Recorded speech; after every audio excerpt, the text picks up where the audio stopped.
హనుమకొండ పెగడపల్లి డబ్బాలు క్రాస్ హనుమాన్ దేవాలయం సమీపంలోని పీవీఆర్ రెసిడెన్సీలో రుద్ర ఫౌండేషన్ ఆధ్వర్యంలో ఉచిత కంటి వైద్య శిబిరం నిర్వహించారు. హైదరాబాద్ శంకర్ కంటి ఆసుపత్రి సహకారంతో ఫౌండేషన్ చైర్మన్ పేరం గోపీకృష్ణ నిర్వహించిన ఉచిత కంటి వైద్య శిబిరానికి విశేష స్పందన లభించింది. శంకర కంటి ఆసుపత్రి వైద్యులు 300 మందికి పైగా వైద్య పరీక్షలు నిర్వహించి ఉచితంగా మందులు పంపిణీ చేశారని గోపీకృష్ణ తెలిపారు. కంటి శుక్లాలు ఉన్నవారికి హైదరాబాద్ తీసుకుని వెళ్లి ఉచితంగా ఆపరేషన్ చేసి పంపిస్తారని రుద్ర ఫౌండేషన్ చైర్మన్ పేరం గోపీకృష్ణ తెలిపారు. ఈ కార్యక్రమంలో శంకర్ హాస్పిటల్ వైద్యులు, సిబ్బంది, రుద్ర ఫౌండేషన్ సభ్యులు తదితరులు పాల్గొన్నారు.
కొత్తగా వచ్చిన వ్యక్తులు ఎవరైనా ఉంటే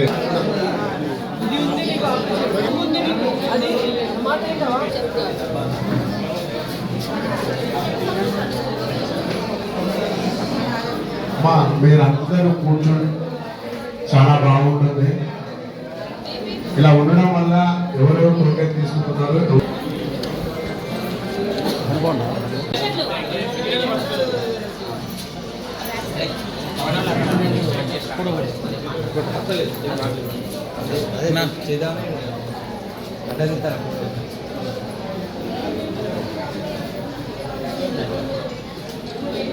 సైడ్ అయితే మంచిగా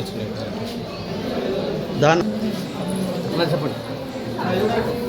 ఈరోజు ప్రతిసారి లాగానే పోయిన నెల 9వ తేదీన నిర్వహించిన ఉచిత కంటి శస్త్రచికిత్స శిబిరం ఏదైతే హైదరాబాద్లోని శంకర ఐ హాస్పిటల్ వారి ఆధ్వర్యంలో మా రుద్ర ఫౌండేషన్ వారు నిర్వహిస్తున్న ఈ ఉచిత కంటి శస్త్రచికిత్స శిబిరాన్ని నిర్వహించడం జరుగుతుంది. దీనికి విశేషమైన స్పందన లభిస్తూ ఉన్నది. ఇప్పటి వరకు కూడా సుదూర ప్రాంతాల నుంచి వెళ్ళి ఇక్కడ అక్కడ అని కాకుండా ఎంత దూరం ఉన్నా నుంచి దూర ప్రాంతాల నుంచి కూడా పెద్దలు చాలామంది కూడా వస్తున్నారు. పోయినసారి ఎవరైతే ఈ కంటి ఆపరేషన్ నుంచి వెళ్ళి లబ్ధి పొందిందో దాని యొక్క వివరాలు మేము ఏం చెప్పకుండానే వారు చెప్పిన విషయాలు తెలుసుకొని వాళ్ళే స్వచ్ఛందంగా వాళ్ళే కూడా చాలా పెద్ద సంఖ్యలో వచ్చి ఈసారి హాజరైనారు. మేము ఏదైతే ఉద్దేశంతో పేదలకు మంచి జరగాలి, పేదోళ్లకు లాభం చేకూరాలని చెప్పేసి ఈ కార్యక్రమాలు చేపడుతున్నాము. అది ఆ ఫలాలు అందుతున్నందుకు మేము అందరం కూడా సంతోషిస్తున్నాము. ఇంకా మీ ద్వారా కూడా మీడియా మిత్రులను కూడా నేను కోరుతున్నాను, సాధ్యమైనంత వరకు పేదలకు సాయం చేద్దాము. అందుకోసం మీ సహకారం కూడా అందియండి. అందుకు అందరం కలిసి ముందుకెళ్దాము. ఇందుకు మా రుద్ర టీం ఫ్యామిలీ మెంబర్స్ అందరం కూడా అన్ని విధాలుగా కూడా సహాయ సహకారాలు అందిస్తాము. వైద్య పరీక్షలు